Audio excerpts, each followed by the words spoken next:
has come. For 300 years, we prepared, we grew stronger.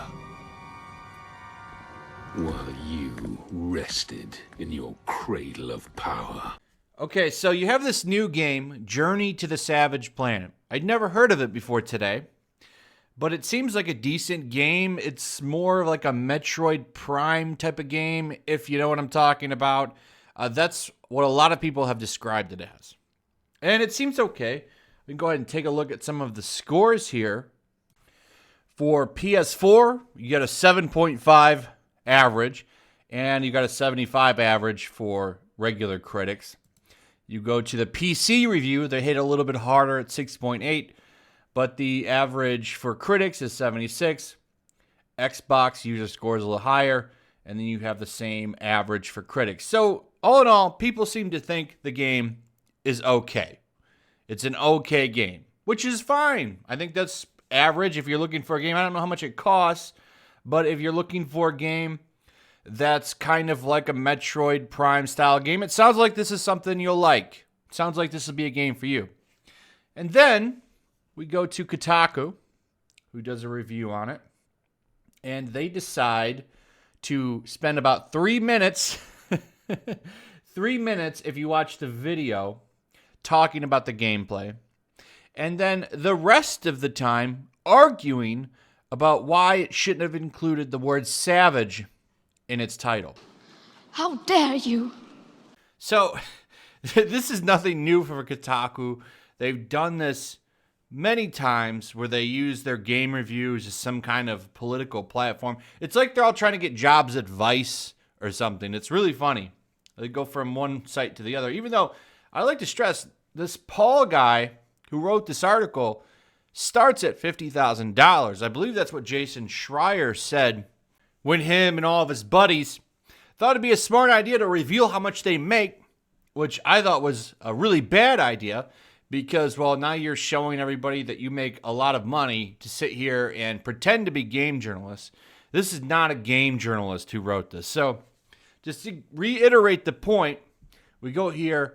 So in the video format, which is 8 minutes and 21 seconds, he spends about 2 minutes or so talking about the actual game. And then he's like, bye, I'm done now. I'm definitely done talking about the game. Then he comes back and proceeds to go over the history of how Savage has been used in old, stereotype propaganda and stuff like that. It's really stupid. I mean, how do you journey to the Savage Planet? Okay. I think a normal person would look at that title and not really think about anything. But of course, then you have Kotaku reviewers, Polygon people, and of course, they're going to look for any piece of butthurt they can find. So just to show you, like in text form, we have this little bit right here. And this is where the actual game review ends, right here. The rest of it is all dedicated to going over the word savage and how problematic it is. What a story, Mark. And the review is not very good. It's basically, yeah, the game's fine. There's some problems on consoles with the buttons, but that's definitely it. Then he leaves like, anyway, Journey to the Savage Planet is flawed, but still fun. And this is definitely all I have to say about it. Bye.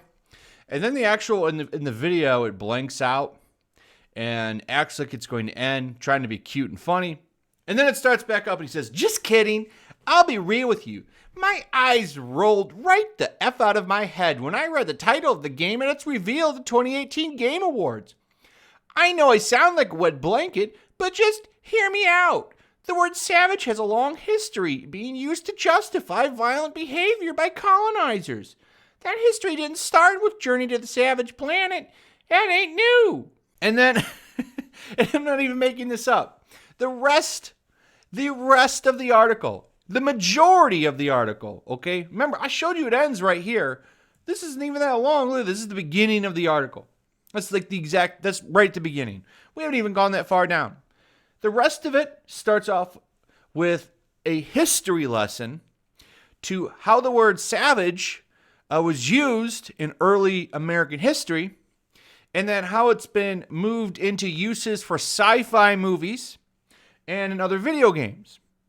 Nowhere, anywhere in the rest of this entire article is the game Journey to the Savage Planet even talked about. It's about how problematic using the word in the title is. That's it. It talks about it in another game. Here's another game where that had it. So listen to this. I'm happy to point out and laugh at capital C capitalism, but when the game then laughs about destroying the mysterious ancient ruins just in case the intelligent life there poses a threat, I'm gonna feel a certain way about that. This game just pokes fun at everything and says, lol, wild, huh? And then does nothing with it. This is about a strategy game, by the way. And then basically goes on to say, I'm not asking for Journey to Savage Planet to have some super potent message at every turn, but according to Hutchinson, the game is meant to have a tone of sort of an early science fiction of hopefulness. But it's worth asking, whose hope is it we're talking about? So, anyway, I just found this absolutely ridiculous. This is one of the worst ones I've seen so far. You know, they'll do these game reviews sometimes, but usually, you know, they will make it about the game. This is the first time I've seen them just really not even review a game or talk about how good the game is. Just go on to the problematic usage of a word that's in the title and dedicate the entire article about it, which I thought was kind of funny and stupid at the same time. And it just really kind of annoys me that this guy makes 50 grand, probably a little bit more to be honest, to not even write about video games on a video game website, to complain about using the word savage in a title. I mean, come on. That's really stupid. And I like pointing out that he makes that much money because it's a ridiculous amount of money for a garbage job that's really just not even needed anymore. I don't know why these people are even making that amount of money. This is such a useless field, game journalism. These people don't even talk about video games anymore. All you ever go to their Twitter accounts, all I do is whine about Trump and all this crap. It's ridiculous. These people don't share any values with anybody in the country. The only people that they share any values with are their fellow poop dodgers over there in the Bay. So anyway, that's pretty much it. A little shorter, but definitely fun to make fun of. This game actually does seem all right. I might check it out. I'll check out some legitimate reviews on YouTube and see what people are saying, because it actually looks kind of fun. I enjoy a good Metroid-style game. Anyway, that's it. Let me know what you guys think about this. If you play this game, how do you feel about it? Let me know in the comments. I'd love to hear it. How do you feel about people getting paid 50 grand to write trash like this? I'd like to hear your thoughts on that as well. Also, throw a like up. Share the video. Make sure you're still subscribed. YouTube's doing its whole purge thing again. Subscribe if you're new. And hit that notification bell. And I'll see you guys on the next one. Peace. Also, if you want to help support the channel, check out my Teespring store. There's a link in the description. You can find some merchandise in there that you might want to check out. Also, take a moment. Make sure you're still subscribed to the channel.